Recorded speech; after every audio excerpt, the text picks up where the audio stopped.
Well, I hope everyone's having a pleasant afternoon. We've had this 2023 F-350 for 2 years now. 2 years this month. It's May of 25, and we got it in May of 23. And we have enjoyed it immensely.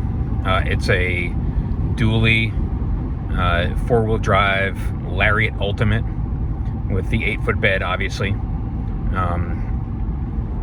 And all the technology you need. It's got the digital gauges, which we actually don't like. It's got the standard output 6.7, which, said it once, I'll say it a million times, is all the engine that 99% of people are ever going to need. When we bought it, again, 2 years ago, our choice was to pay whatever it was that the standard output cost, or an extra $2,500 to get the high output. And for your $2,500, you get 25 extra horsepower. And you do get a bit of a bump in torque. You get 1,200 torque, 1,200 pound-feet of torque versus 1,050, and that's nice. But for anyone who has driven this truck, you know just how strong the standard output 6.7 is at any speed, in any gear, with any amount of payload or any size trailer hitched up to it. On the flats or going uphill, it doesn't matter. It's an immensely powerful engine. And as somebody who spent a ton of time driving a Cummins, and then about a couple of years driving a 6.6 Duramax and LML Duramax, the Cummins and the Duramax of at least that generation, an 03 Cummins or a 2011 Duramax, you know, they make okay power. But they're kind of slow to rev, and they definitely don't take off in a hurry. This truck, on the other hand, launches like a rocket. It launches like something that weighs about a quarter as much as it does. And you just don't need the high output unless you happen to be needing to tow more than 20,000 pounds on a regular basis up and down steep inclines, steep grades. So overall, we're very happy with this truck, and in particular, we are still happy with the decision we made not to get an F-450. And we had a lengthy discussion about it, and made actually a video about it, again, 2 years ago when we first bought the truck, as to the decision-making process. And what it really comes down to for most people is either they like the way the F-450 looks with those big 19.5 Alcoa-looking rims, or they like the fact that it has a really wide front axle, so the wheels can turn a lot tighter and give you a much tighter turning circle in case you happen to need to maneuver your camper, your 40-foot camper trailer into a tight spot at the campsite. Some people enjoy having the bigger brakes, and some people enjoy having a much shorter final drive ratio. And it's not that any of those things are bad. It's just that we didn't need the 19.5s. This truck, I think, only has 17s or maybe 18-inch rims, but they're big enough. And we're not trying to impress anybody with the size of our rims. The tires on the F-450, which are big Continentals, big commercial-grade Continentals, they're nice because they do last forever. Very tough tires. But the ones that come with the F-350 are good enough, and they're going to last long enough. They're Michelins, and they're, if I remember right, they're E-rated. I don't think they're F-rated. They're yeah, I think they're E-rated tires. And it's all the tire that we're ever going to need. And as we also said 2 years ago, which remains true, it's easier to balance a standard tire, like an LT type tire that we have in the F-350, versus the big Continentals in that F-450. A lot of tire shops can't even do it. A lot of tire shops can't change them. There's not a good selection of replacement tires when it comes time to actually get new ones. And they're harder to keep in balance, and they're much harder to keep in balance. A lot of people have said their F-450 with those big tires, it just starts shaking, and you just get used to it. And you have to buy those I forget what those things are called. Like, it's like an external balancer for your tire. So we had no need for that. The bigger brakes, yeah, it would have been nice, but we have never once felt at a loss for braking capacity in this truck, with or without a trailer hitched up, because the brakes in the F-350 are enormous. And this truck, by the way, is rated for a 40,000 pound GCWR, gross combined weight rating, meaning the truck plus the trailer. And if you got an 8,700 pound truck, as we do, that means you could pull about a 32,000 pound trailer. All we're ever going to need, and if it's rated to safely do it, then the kind of trailer we tow, which is about half that size, maybe 16,000 pounds, we're going to have no problem with that, with these brakes. And then again, the final thing that people can't stop talking about with that F-450 is the wide track front axle, and the fact that it has a much tighter turning radius. And I will not dispute that. This thing is like trying to turn an ocean liner around. We have not had an enormous amount of trouble getting into tight parking spots. But having driven an F-450, yes, that thing does turn on a dime. It turns like a Corolla. And that's great, but that by itself is not a reason to buy that truck, with all the drawbacks that it has. And we've talked about those drawbacks. The main one in our minds is that you have a truck with the same GVW, gross vehicle weight rating, 14,000 pounds, as the F-350 dually when you get an F-450 dually, but the truck is about 600 to 900 pounds heavier from the factory, which means, given that it's got the same GVW, it's got 600 to 900 pounds less payload capacity, all else being equal, and it's that much easier to max out your GVW. Not that it's necessarily going to make you unsafe, but it will make you illegal. And the first thing that's going to happen when you have an accident or a crash of any kind is that they're going to want to see your weight ticket, and they're going to want to know how much you weighed. And if you're over on your weight, if you bust your GVW, you're not going to be able to talk your way out of that, and you're getting a severe fine, or maybe even legal liability, or maybe even jail time if you take out a church bus,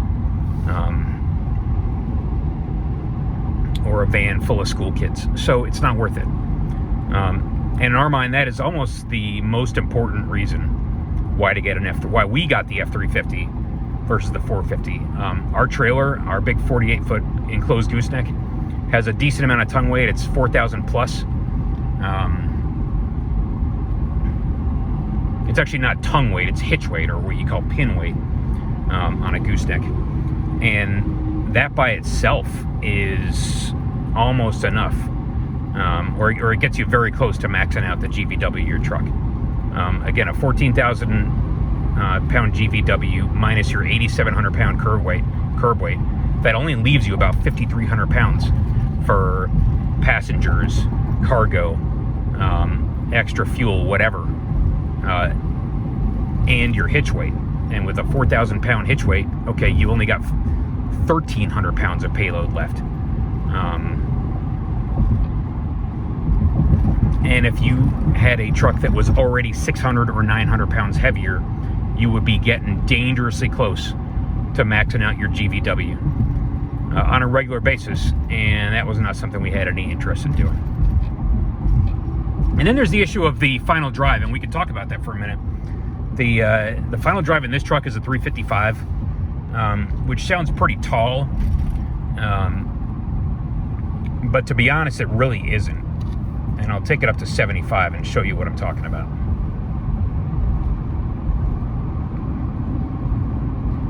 Okay, so at 75 miles an hour in 10th gear, this truck is turning like 1,800 RPM. I don't know if you can see that on the tach. It's turning very, very close to 2,000, and so it's revving kind of high.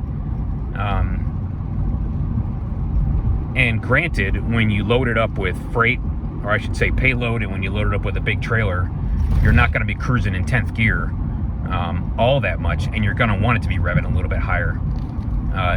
But having had this truck with trailer loaded up to almost 26,000 pounds, it still felt like the gears were pretty short. It did not feel at all like like we need to be downshifting on a regular basis. Nearly to the extent that we do in our F-150 with the diesel and the 331 rear end. That thing is way too tall of a rear end for towing. It's great for just driving because your RPMs are way down low, like 1,200 RPMs in top gear on the highway, maybe 1,300. But it's awful for towing. And this final drive, the 355 in your F-350, is actually all around not bad. I would not want anything shorter, meaning a higher numerical value, like the 430 that you get in your F-450. A 430, in my mind, is complete overkill. And you would only need it, again, if you were towing more than 20,000 pounds on a regular basis and going up and down steep inclines on a regular basis. So for everybody who bought a 450 and they're just driving around unloaded, or they're driving around with a light trailer, like a 10,000 pound trailer, or even like the 16,000 pound 48 footer that we tend to drag around, a 430 is overkill, and you're going to be revving the piss out of your engine, and it's going to be killing your MPGs. Not that MPGs are the most important thing in the world, but it's not a bad thing to get good MPGs. And again, with a 430, we'd be turning at well over 2,000 RPMs at highway speeds in 10th gear. And with no trailer, it's just again, it's absolutely pointless to drive around a truck, again, unless you happen to be towing 20,000 plus pounds up and down the Sierra Nevadas, or up and down the Rockies, or up and down the Alleghenies and Appalachian Mountains in Pennsylvania, or up and over the Cascades in Washington State. So anyway, that's our observation about that. For anybody who's on the fence and not sure if they want to get a 350 or a 450, the F-450 is really only necessary under very limited conditions. And maybe it is the most important thing in the world to have a very tight turn-in circle, because all you're doing is maneuvering in and out of tight campsites. And yes, and it happens to be a critical life or death situation to have a truck that can turn as tightly as possible. Okay, maybe that makes it worth it. And maybe your camper or your toy haul or what have you happens to be very tall, like 12 feet tall, and it creates an enormous amount of drag, and so you do need a shorter final drive, because you are working the engine harder just getting down the road, even on flat ground, like in the Midwest here where we are today. Okay, maybe that makes it worth it. It's not an issue for us because our trailer has a 7-foot ceiling when you're inside it, and that puts it maybe 8.5 feet off the ground, from the roof all the way down to ground level. And so, to be honest, it's actually relatively streamlined, and it doesn't even hurt your MPGs that much. We get maybe 10 miles to the gallon, fully loaded, 9.5 to 10. And without a trailer, look at our MPGs today. 19 miles to the gallon, going highway speeds like 75. That's astounding for a big, heavy, 8,000 pound plus truck with tons of ground clearance, big tires, and those dually fenders, which I'm sure create drag all unto themselves.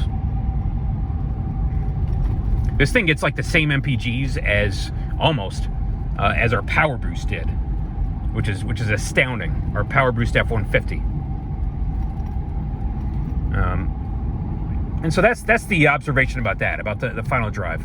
99% of people, in most conditions, all they're ever going to need is something like this, which has a 355 in the F-350.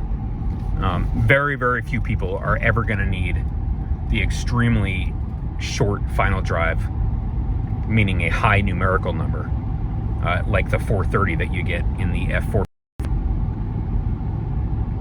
And keep it in mind, the higher the numerical number on your final drive, that is that is more torque multiplication going from your transmission, from the output shaft of your transmission through your differential to your wheels.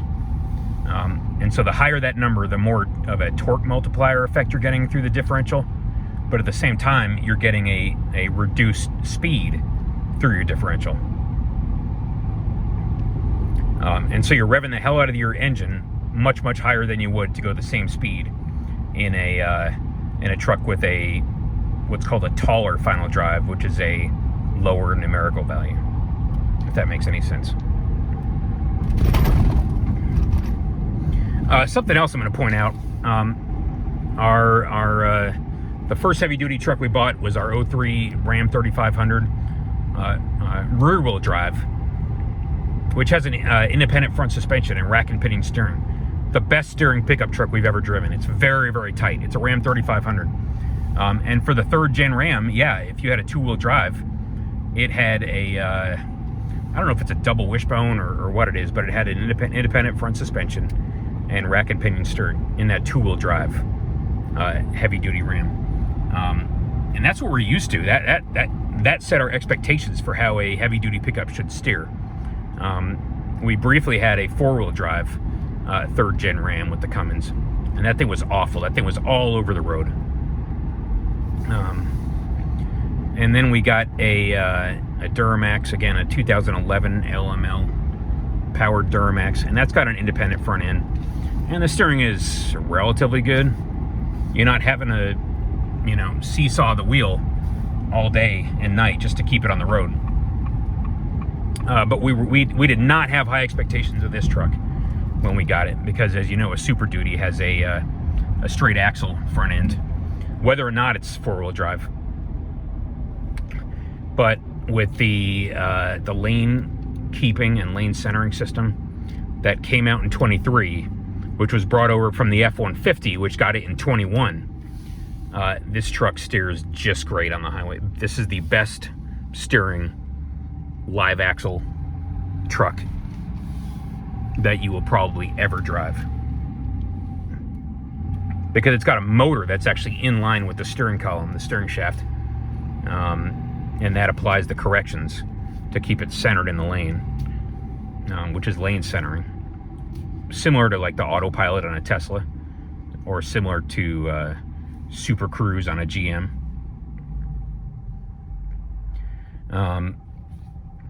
And there's advantages to having a straight axle, because it's a lot tougher of a suspension. It can take more of a hit.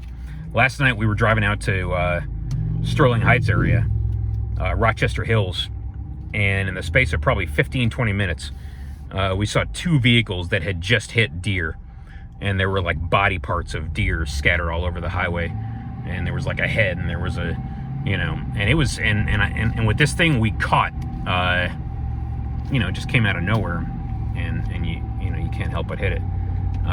We hit like the head or the rib cage of a deer in this thing on either the right front, and with an independent suspension, you don't want to be taking hits, and with a live axle, it can take a lot more of an impact and a lot more abuse than an independent suspension can. So that's an advantage, something to pass along.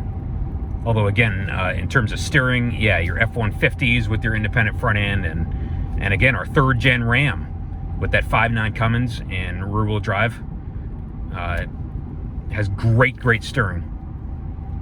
And you want to think they build it tough enough to take the abuse that a heavy-duty pickup does, but I'm sure it cannot take nearly the hit that a live axle front end like this thing can take. Okay, I think that's it. Again, we've had this truck 2 years. There's nothing not to like about it. I know they've made some changes over the course of 2 years. The Platinum, the Limited, the Platinum Plus, they've gone through a number of changes. The Lariat, I guess, I don't know if the Ultimate's still available.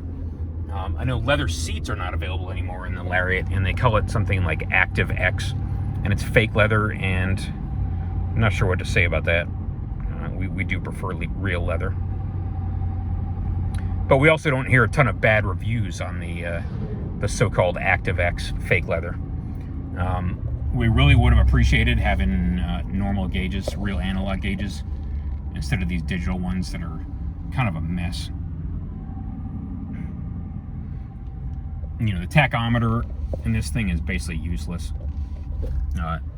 The little bar graph version that we've got set up here is a little bit better, but the simulated analog tachometer is useless with these digital gauges. The 12-inch screen works great, nothing not to like. Climate control works great, nothing not to like. That's one of those MagSafe mounts for the iPhone, because they do have like a little inductive charging pad down there, but you know, your phone kind of bounces around a lot because of how stiff the ride is in this thing, and it doesn't really stay situated that well down there. No reliability issues, no real problems of any kind, to be honest, with this truck after 2 years, and so we're very, very happy with it. We've been through 2 Michigan winters with it. We're going into our 3rd summer with it, and as you would hope, everything works great. And yes, it's only a 2-year-old truck, but we've been hearing horror stories about, you know, especially in your Rams with those Cummins starting in what, like 22, lifter failures, stuff like that. And one thing or another with the Duramaxes. Yes, this engine, the 6.7 Power Stroke, does have a CP4. But to be honest, you don't hear about a ton of CP4 failures in these the way you used to with the LML Duramax. And that could be an issue of filtration. It could be an issue of this truck has a lift pump and the LML didn't. Somehow Ford has, I guess, had better luck with the CP4 than GM did. Or maybe Ram, which had the CP4 for for a year or two in 19 and 20, and then got rid of it for 21. So yeah, that's always going to be an issue. And the fact that if you open up the engine, the hood on this thing, and look in the engine compartment, these trucks have so much stuff in the engine compartment now, it is practically impossible to work on them. You can't even reach down hardly and grab anything. It's just piles and piles of ducting and hoses and crap that you got to get through to do any amount of maintenance on it. Somebody was saying you got to almost pull the entire cab just to drop the lower and upper oil pan. I might or might not be remembering that right. And that's a problem that everybody has now. We saw a 25 Cummins, and for an engine that used to be so easy to work on, like our 03 Cummins was back in the day, that 25 Cummins, you can't even hardly see anything inside it. And I guess that's just the way it is now. Anyway, nothing else to say. We really, really like this truck. This is an enormously capable truck. It's never let us down, never given us any trouble of any kind. And as stated earlier, we're still extremely happy that we got this thing versus the F-450. If we could complain about one more thing, it would be that exhaust brake, which is practically useless compared to the one on the Cummins, or practically useless compared to the one on our Duramax that's 15 years old almost at this point. Ford is just like whatever guy at Ford is in charge of the exhaust brake in the 6.7 Power Stroke it's almost like they're working for the enemy or something. They have made that exhaust brake practically useless. And like Paul from PD Diesel, he said, yeah, it'll keep you alive. It'll do the bare minimum and keep you on the road and keep you alive, but it won't keep you nearly as safe as the exhaust brake in the Ram. All right, I think that's it, everyone. Hope you all have a great day, and we'll talk to you later.